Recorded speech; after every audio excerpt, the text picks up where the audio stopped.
Tilapia एक मीठे पानी की मछली है जो पूरी दुनिया में पाई जाती है। यह मछली अपने स्वाद और पोषण के कारण बहुत लोकप्रिय है। इसका स्वाद और बनावट बहुत अच्छा होता है। इसे विभिन्न प्रकार के व्यंजनों में इस्तेमाल किया जा सकता है, जैसे कि ग्रिल्ड, फ्राइड या बेक्ड। इसकी देखभाल करना आसान है और ये जल्दी बढ़ती है, इसलिए मछली पालन के लिए ये एक पॉपुलर मछली है। तिलापिया की खेती में कम लागत आती है और यह मछली कम समय में तैयार हो जाती है। तिलापिया असल में अफ्रीका से है, वहां से यह मछली धीरे धीरे अन्य महाद्वीपों में फैली और अब यह दुनिया भर में पाई जाती है। ये मछली गर्म पानी में रहना पसंद करती है, इसलिए इसे उष्णकटिबंधीय और उपोष्णकटिबंधीय क्षेत्रों में आसानी से पाला जा सकता है। पिछले कुछ सालों में पूरी दुनिया में इसकी डिमांड बढ़ी है। तिलापिया की मांग में वृद्धि के कारण इसका निर्यात भी बढ़ रहा है। इंडिया में तो तिलापिया पालन बहुत तेजी से बढ़ रहा है। भारतीय किसान अब तिलापिया की खेती में अधिक रुचि ले रहे हैं। इसकी कम कीमत और आसानी से मिल जाना इसे लोगों के लिए एक अच्छा विकल्प बनाता है। तिलापिया का पोषण मूल्य भी इसे एक स्वस्थ विकल्प बनाता है। हालांकि तिलापिया के बारे में बहुत सी गलतफहमियां भी हैं। कुछ लोग मानते हैं कि यह मछली स्वास्थ्य के लिए हानिकारक हो सकती है। इन गलतफहमियों की वजह से बहुत से लोग इस मछली को खाने से बचते हैं, लेकिन सही जानकारी और जागरूकता से इन भ्रांतियों को दूर किया जा सकता है। तिलापिया मछली को लेकर बहुत से विवाद हैं। यह मछली कई देशों में एक लोकप्रिय खाद्य स्रोत है, लेकिन इसके उत्पादन और गुणवत्ता पर सवाल उठते रहते हैं। कुछ लोगों का मानना है कि यह मछली गंदे पानी में पाली जाती है और इसमें नुकसानदायक केमिकल होते हैं। इस कारण से कई लोग इसे खाने से बचते हैं। एक और चिंता तिलापिया में पाए जाने वाले ओमेगा 3 फैटी एसिड की मात्रा को लेकर है। ओमेगा 3 फैटी एसिड हमारे स्वास्थ्य के लिए महत्वपूर्ण होते हैं। ये मात्रा दूसरी मछलियों जैसे सैल्मन से कम होती है। सैल्मन में ओमेगा 3 की मात्रा अधिक होती है, जो इसे एक बेहतर विकल्प बनाती है।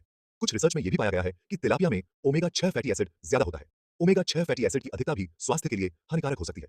ज्यादा ओमेगा 6 फैटी एसिड से शरीर में सूजन हो सकती है। सूजन कई बीमारियों का कारण बन सकती है, जैसे हृदय रोग और गठिया। पर हाँ, ये ध्यान रखना जरूरी है कि सभी तिलापिया फार्म एक जैसे नहीं होते। कुछ फार्म बहुत ही स्वच्छ और नियंत्रित वातावरण में मछलियों को पालते हैं। अच्छे से मैनेज किए गए फार्म से मिलने वाली तिलापिया खाने में सेफ होती है। यह मछली पोषक तत्वों से भरपूर होती है और सही तरीके से तैयार की जाए तो स्वास्थ्य के लिए लाभकारी हो सकती है। तिलापिया प्रोटीन का एक अच्छा सोर्स है।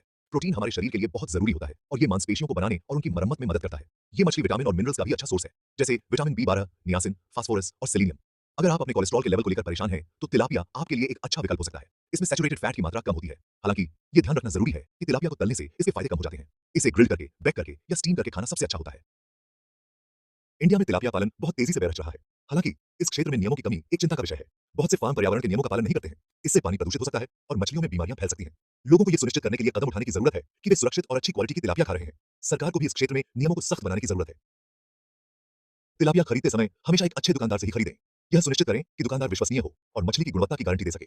मछली ताजी और चमकदार दिखनी चाहिए। तिलापिया की त्वचा पर चमक होनी चाहिए और उसकी आंखें साफ और स्पष्ट होनी चाहिए। अगर आप फ्रोजन तिलापिया खरीद रहे हैं, तो ध्यान रखें कि वो अच्छे से पैक हो। पैकेजिंग पर उत्पादन और समाप्ति तिथि की जांच करें। पैकेजिंग में कोई कट या बर्फ नहीं जमी होनी चाहिए। यह सुनिश्चित करें कि मछली को सही तापमान पर रखा गया हो। तिलापिया को अच्छे से पकाना बहुत जरूरी है। इसे पकाने के लिए विभिन्न विधियों का उपयोग कर सकते हैं, जैसे कि ग्रिलिंग, बेकिंग या स्टीमिंग। खाने से पहले इसे साफ पानी से धो लें। यह सुनिश्चित करें कि मछली पूरी तरह से साफ हो और उसमें कोई गंदगी न हो। इसे तब तक पकाएं जब तक कि यह पूरी तरह से पक न जाए और आसानी से टूटने लगे। मछली का मांस सफेद और परतदार होना चाहिए। अगर आपको तिलापिया के फायदों की चिंता है, तो इसे ग्रिल्ड करके, बेक करके या स्टीम करके खाएं। ये विधियां मछली के पोषक तत्वों को बनाए रखती हैं। तलने से बचें, क्योंकि इससे इसके फायदे कम हो जाते हैं। तलने से मछली में अतिरिक्त तेल और कैलोरी बढ़ जाती है, जो